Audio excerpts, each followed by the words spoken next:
आप सभी एम्बुलेंस ले जाइए, लेकिन सारण की जनता को ये कसम दे के जाइए कि सारण में बचे हुए सभी एम्बुलेंस पर आप ड्राइवर देंगे, ड्राइवर की व्यवस्था करेंगे और उसे संचालित करेंगे।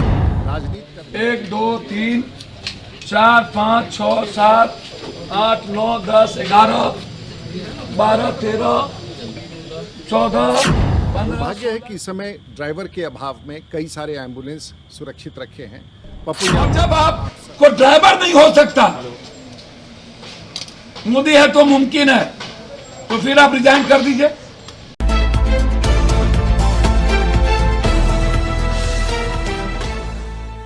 पप्पू यादव अपनी राजनीति में मधेपुरा से छपड़ा चले आए। उन्होंने एम्बुलेंस देखा। उनको नहीं पता है कि सारण जिला के 80 एम्बुलेंस में से लगभग 56 एम्बुलेंस कार्यरत हैं और जनता की सेवा में लगे हैं। दुर्भाग्य है कि इस समय ड्राइवर के अभाव में कई सारे एम्बुलेंस सुरक्षित रखे हैं। पप्पू यादव, आप सभी एम्बुलेंस ले जाइए, लेकिन सारण की जनता को ये कसम दे के जाइए कि सारण में बचे हुए सभी एम्बुलेंस पर आप ड्राइवर देंगे, ड्राइवर की व्यवस्था करेंगे और उसे संचालित करेंगे। राजनीति करना हो तो मधेपुरा में कीजिए। सारण की जनता इससे प्रभावित नहीं होने वाली है। 1 2 3 4 5 6 7 8 9 10 11 12 13 14 15 16 17 18 19 20 21। अभी 21 है यहाँ, किधर है? 22 23 24। लाइसेंस निकालो। देखिए, लाइसेंस निकालो। 40 ड्राइवर हैं इनके पास, तैयार है। ये अभी सबका नाम लिख करके हम लोग गवर्नमेंट को भेजने जा रहे हैं। प्रेमचंद सिंह जी अभी देंगे, समर्पित करें। एम्बुलेंस इसलिए लौटा लिया गया कि अगले लोकसभा में जो मुखिया इनको वोट नहीं दिए, उनके यहाँ से एम्बुलेंस लौटा लिया। चुनाव के ठीक 1.5 से 2 महीना के बाद, अगले कोरोना वायरस में भी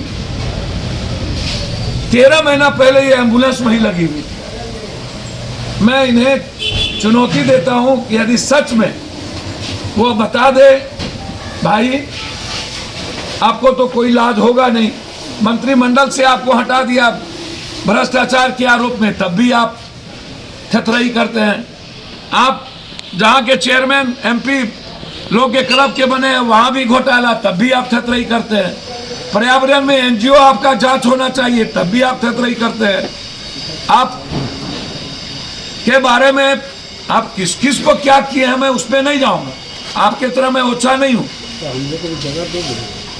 कभी बीपीपा के भरोसे, कभी जनता दल, कभी बीजेपी के भरोसे, अनुकंपा पर जीतने वाला, जिनका अपना कुछ हो ही नहीं, और हम एक पार्टी के हैं।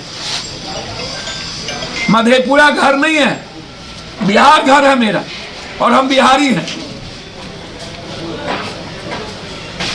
जितने रूडी जी आप लोग सब मिलके लूटे होंगे ना, उतना हम 1 महीने में बांटते हैं।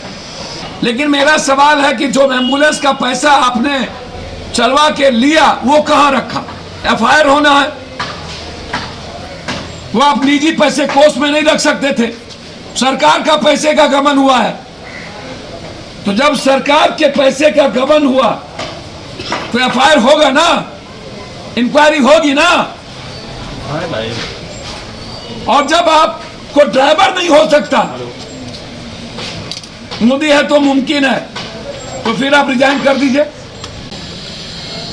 ड्राइवर प्रशिक्षण केंद्र बनाया, भारत सरकार के मंत्री, उप मुख्यमंत्री सुशील मोदी, रूडी जी खुद, सभी लोग उद्घाटन किए।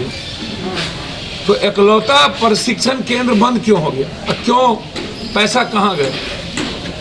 एक कि हमारे और एम्बुलेंस चल रहे हैं, ये एम्बुलेंस ड्राइवर का नहीं।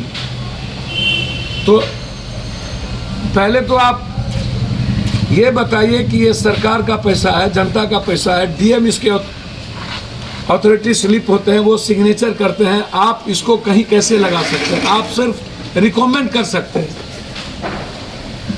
आप इसको किसी पंचायत में निजी लोगों के घर पे नहीं दे सकते हैं, किसी मुखिया के हाथ में नहीं दे सकते। आप या तो सदर अस्पताल में होगा, या तो ब्लॉक के अस्पताल में, या तो पंचायत में कोई सरकारी अस्पताल है तो वहाँ के द्वारा ये संचालित होगा। तो ये जिम्मेदारी ड्राइवर रखनी और ड्राइवर नहीं रखने की जिम्मेदारी सरकार की है। ये कहते हैं कि प्रशिक्षित ड्राइवर, जब लाइसेंस किसी ड्राइवर को मिलता है तो वो प्रशिक्षित हो जाता है। किस ड्राइवर को हैवी लाइसेंस की जरूरत है और किसको नहीं जरूरत है। चौथी चीज, ये अपने ऑफिस में और अपनी बड़ी बड़ी तस्वीर लगा करके जयप्रभा अस्पताल, जहां सरकार का पैसा लगा, उसको इन्होंने कार्यालय बना लिया। कभी डॉक्टर और कभी एक भी वहां कर्मचारी नहीं रहे।